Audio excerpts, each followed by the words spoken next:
ভারতীয় শত কোটিপতি গৌতম আদানি চেয়েছিলেন বিশ্বের বিভিন্ন দেশে জ্বালানি ও অবকাঠামো সাম্রাজ্য গড়ে তুলবেন, কিন্তু কাজ পেতে তিনি ও তার সহযোগীরা ঘুষ দিয়েছিলেন বলে যুক্তরাষ্ট্র যে অভিযোগ এনেছে তাতে তার সেই স্বপ্ন হোঁচট খেয়েছে।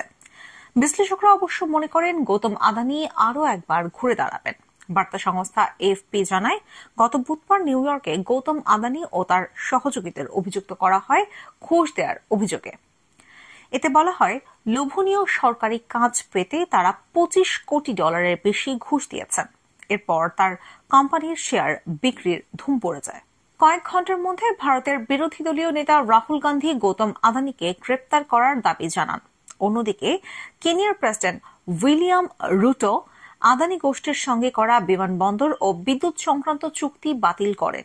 এসব চুক্তির আর্থিক মূল্য ছিল $250 কোটি।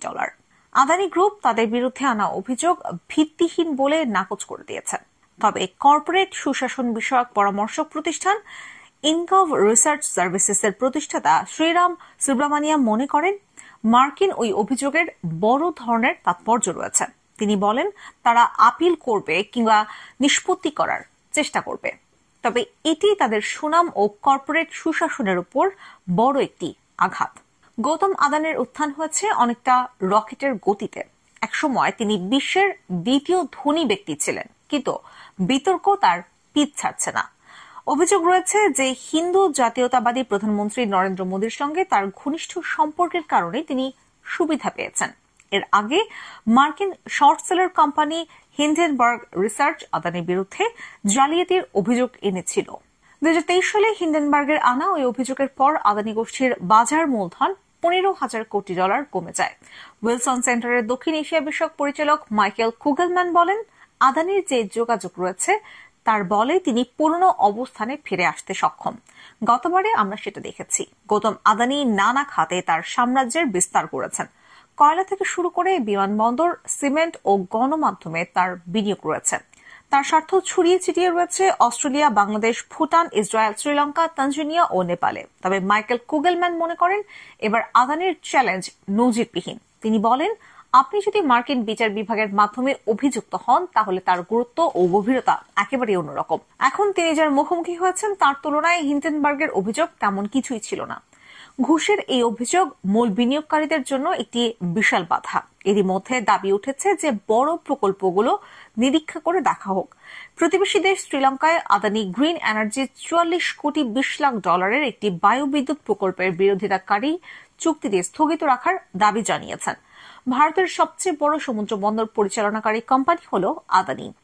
পাশাপাশি বেশ কয়েকটি গুরুত্বপূর্ণ বিমানবন্দর ও পরিচালনা করে এই কোম্পানি, যার মধ্যে রয়েছে আর্থিক কেন্দ্র মুম্বাই ও নরেন্দ্র মোদীর নিজের রাজ্য গুজরাটের সবচেয়ে বড় শহর আহমেদাবাদের বিমানবন্দর। এর বাইরে রয়েছে ভারত জুড়ে বিভিন্ন কয়লা ও নবায়নযোগ্য বিদ্যুৎ কেন্দ্র।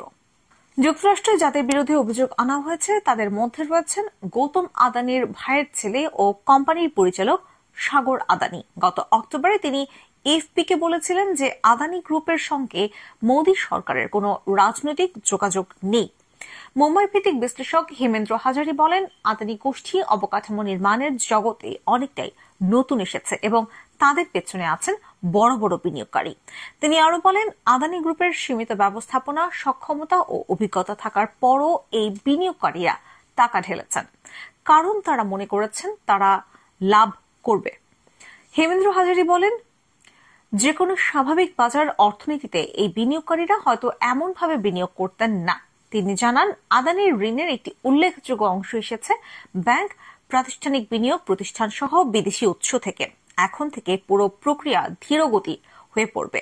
গৌতম আদানি অভিযুক্ত হলেও ভারতের সরকার এখনো কোনো মন্তব্য করেনি। তবে বিরোধী নেতা রাহুল গান্ধী দেরি না করেই গৌতম আদানির গ্রেপ্তার দাবি করেছেন। তবে তিনি সাংবাদিকদের কথাও বলেছেন যে তিনি জানেন আদানির ব্যাপারে সরকার কিছুই করবে না, কারণ মোদী তাকে রক্ষা করছেন। আর নরেন্দ্র মোদীর ভারতীয় জনতা পার্টির পাল্টা অভিযোগ করে বলছে, ঘুষের যে অভিযোগ উঠেছে তার সঙ্গে জড়িত আছে সেসব রাজ্য যেখানে বিরোধী দলগুলো ক্ষমতায় রয়েছে। ইনগভ রিসার্চ সার্ভিসেসের প্রতিষ্ঠাতা শ্রীরাম সুব্রামানিয়াম বিশ্বাস করেন, মার্কিন যুক্তরাষ্ট্রে আদানি অভিযুক্ত হওয়ার ঘটনা আদানির সুনামের প্রতি একটি ধাক্কা। তবে তারা ভারত ও বাকি বিশ্বের প্রকল্প খুঁজে বেড়াবে এবং পাবেও। তবে মাইকেল কুগেলম্যান সতর্ক করে বলেন, সুনামহানি কেবল আদানি গ্রুপের ক্ষেত্রে ঘটেনি, বরং তা ভারতকেও আঘাত করেছে। এটি মারাত্মক রকমের সুনামহানি। ভবিষ্যতের বিষয়ে তিনি বলেন, এই পরিবর্তন পরবর্তী প্রেসিডেন্ট ডোনাল্ড ট্রাম্পকে কিভাবে প্রভাবিত করবে তা এখনো অজানা। তার কথায়, আমি মনে করি না এটি ভারত ও যুক্তরাষ্ট্রের সম্পর্ককে মোটা দাগে ক্ষতি করবে।